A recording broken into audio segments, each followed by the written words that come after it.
Hello les amis, très heureux de vous retrouver dans cette vidéo pour 28 du challenge impactant en 30 jours. Non, il n'est pas encore minuit, donc je peux encore poster ma vidéo du jour, c'est bon.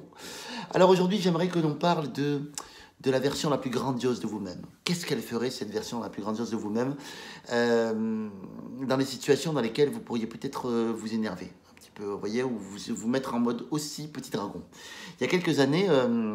J'étais, pour certains qui me connaissent, vous le savez, j'ai été directeur commercial d'un gros groupe qui travaillait pour des grosses marques comme Canal+, Orange, voilà, des grosses boîtes. Et à l'époque, en fait, on travaillait, j'avais monté en fait une grosse force de vente de 14 personnes, enfin 17 personnes en tout avec l'encadrement, pour Canal+. Et c'était l'époque en fait où je venais de me casser la jambe et où j'étais dans cette pleine réflexion de qu'est-ce que je voulais faire dans ma vie. Je voulais peut-être plus rester directeur commercial, j'avais envie de m'émanciper, d'avoir ma boîte, de tout ça. Et du coup, quand vous vous cassez la jambe, vous passez 3-4 mois en fait finalement sans travailler. Et après, vous avez vos bonnes vieilles béquilles. Et je me suis retrouvé en fait à Paris, en fait, donc vous imaginez, vous prenez l'avion, vous avez vos valises, vous avez vos béquilles, et du coup j'arrive et je vais rejoindre mon équipe à l'hôtel. J'arrive en taxi, mon équipe me reçoit et c'était vraiment un soir en fait où évidemment les commerciaux me retrouvaient, donc du coup ils étaient contents de me voir. Ah Yannick, c'est cool que tu sois là, tout ça. Et moi j'étais quand même un peu chafouin, j'étais un peu énervé d'avoir ma valise, mes béquilles, enfin j'étais emmerdé par tous mes trucs.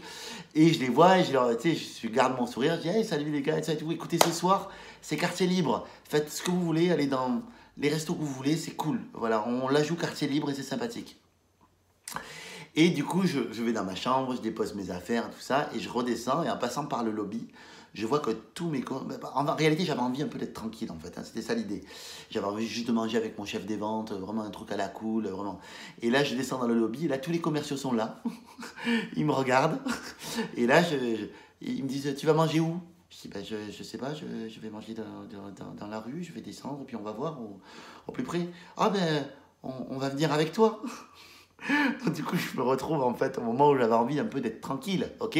Avec 17, voilà, on était 17 en fait, avec 14 commerciaux et le chef des ventes, le chef de projet et moi-même, quoi. Et donc, du coup, bon, je descends dans la rue, puis là, je tombe dans un restaurant qui était pas trop plein.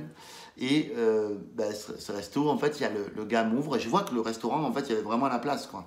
Et le gars m'ouvre comme ça, et puis il me dit oui, c'est pourquoi? On est à Paris, je vous le rappelle, hein, au niveau du sens commercial, on n'est pas, voilà, on n'est pas au top. Et du coup, je regarde le gars avec un grand sourire, j'essaie de garder le sourire, je lui dis, je dis, voilà monsieur, j'ai une bonne nouvelle pour vous et une mauvaise. La bonne, c'est que votre patron va faire du chiffre d'affaires et que peut-être que vous allez avoir une prime. Et la mauvaise, c'est qu'on est 17 et qu'on a besoin de manger, en fait. Puis le gars me regarde, il me dit, ah non, mais attendez, c'est pas possible. Hein. Si ça va pas être possible, ok? Il me dit, donc, il s'en va. Et je dis, au moins, juste avant qu'il s'en aille, je dis, peut-être demander à peut-être votre patron, c'est vous le chef d'établissement, c'est tout. Il me dit, je vais le voir. Et puis il va voir son patron, et le mec était énervé, quoi. Je dis, bon, ok. Voilà, mais il commence en fait à me mettre une petite pique, ok? Une petite dans mon petit cœur, voilà, meurtri, qui était déjà énervé d'être avec ses béquilles.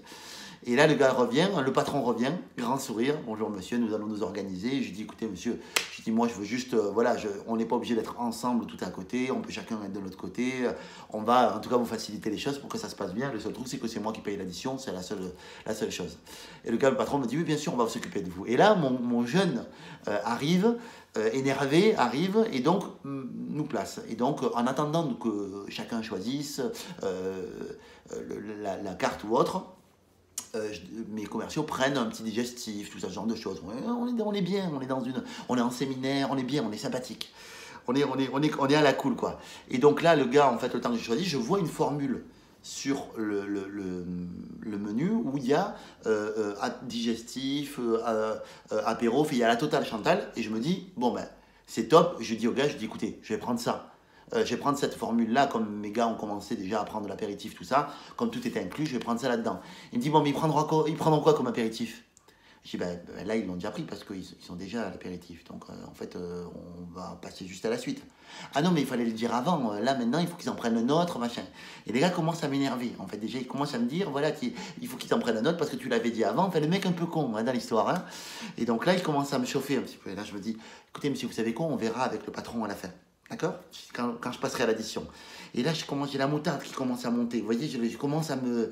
Voilà. Et puis, le gars, en fait, pareil, je m'assois, voilà, puis je commande ce que je veux, puis je commande voilà, mon plat, et puis, pour pas choquer les végans, mais je vais vous le dire, c'était un carpaccio que j'avais commandé.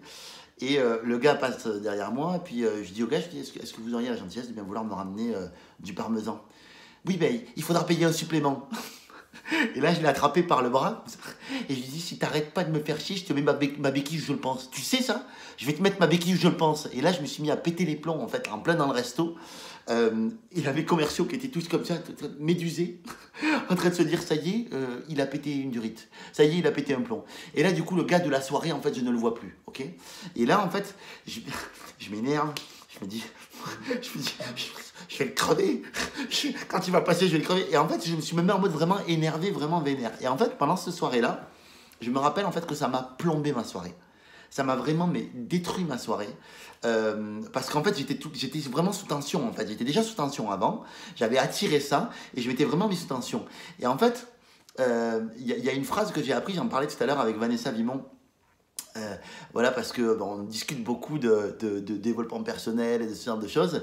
Et on se disait qu'il y avait une phrase, moi, et qui elle aussi, en fait, l'avait beaucoup marqué. C'était quand tu es dans cette situation-là où tu es énervé, où tu vas prendre une décision que tu peux peut-être regretter, où tu vas commencer à t'énerver ou t'embrouiller ou autre, c'est de te dire, de te poser cette question-là, de te dire qu'est-ce que l'amour ferait?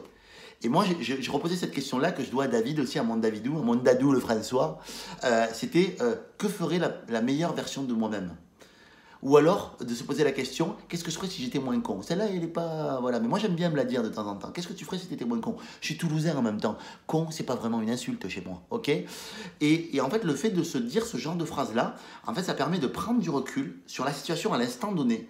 Vraiment de prendre du recul et de regarder les choses avec juste une autre vision, un autre œil qui fait que on prend quand même une certaine distance par rapport à la situation, même si on est énervé, on est en mode petit dragon, ok? Et ça permet en fait aussi également de se rendre compte que c'est nous qui sommes énervés en fait. Tout ça, ça nous appartient en fait. Tout cet énervement, tout cet agacement, en fait, la personne qui vous le fait subir, elle est peut-être un peu responsable du fait que ça arrive, mais au fond de vous, ça vous appartient tout ça. Et si c'est pas agréable pour vous, autant le dégager. En tout cas, moi, ça m'aide énormément de me poser ce genre de questions-là, et je pense qu'à cette époque-là, si je m'étais posé cette question-là, je ne lui aurais pas dit la phrase fatidique, et je me serais pas énervé autant, et ça m'aurait pas pourri un moment, pourri complètement une soirée. Et je peux vous assurer que depuis que je sais ça, alors évidemment, je suis quand même un mec du développement personnel, ok, d'accord, mais malgré tout, encore aujourd'hui, ça peut quand même m'arriver. Même si, voilà, j'arrive à me maîtriser autant que possible. Quand même, aujourd'hui, j'ai des moments où j'ai le mode petit dragon qui revient et où j'arrive pas à avoir le recul de tout ça. Néanmoins, le fait d'utiliser ce type de phrase-là, donc, je vous le rappelle, que ferait l'amour si... que ferait l'amour à ce moment-là, dans cette situation-là, ou alors que ferait la meilleure version de moi-même, la version la plus grandiose de moi-même à ce moment-là, ou alors qu'est-ce que je ferais si j'étais moins con? Ben, je peux vous assurer que ça vous donne une vraie perception différente. Donc voilà les amis pour cette vidéo 28, je vous aime fort, je vous embrasse et je vous dis à très très vite. Ciao ciao.